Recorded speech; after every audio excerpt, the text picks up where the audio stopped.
Katika safari kuna mambo mengi sana. Tunapokuwa tunasafiri, tukumbuke kwamba shetani hajalala. Anatutafuta kutuvizia, kuziondoa roho zetu, ili ziende motoni mwa milele.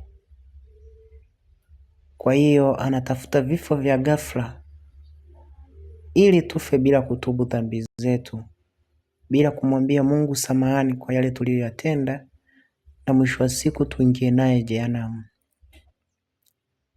Ndugu yangu, kabla hujasafiri kwenda popote, ukumbuke kwamba kwenye usafiri ndo njia pekee kabisa ambapo unakuwa upo karibu na kifo zaidi moja kwa moja. Kwa hiyo si vibaya kujiweka chini ya ulinzi wa Mwenyezi Mungu.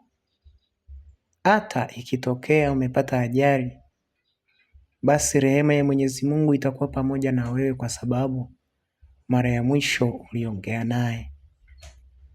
Na kama ni mapenzi ya Mungu pia utafika salama kulingana na maombi yako katika sala hii.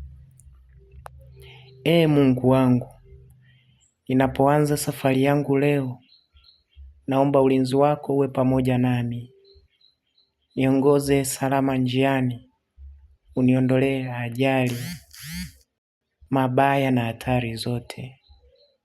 Nipe amani moyoni, hekima na kufika salama ninapoelekea. Mikono yako inisitiri na malaika wako wanilinde kila hatua. Katika jina la Yesu Kristo, amina.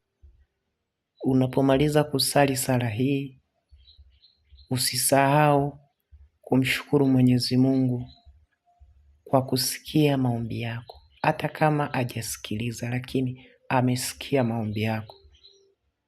Mwenyezi Mungu ni mwingi wa rehema na baraka. Atapata kitu chochote cha kukupatia.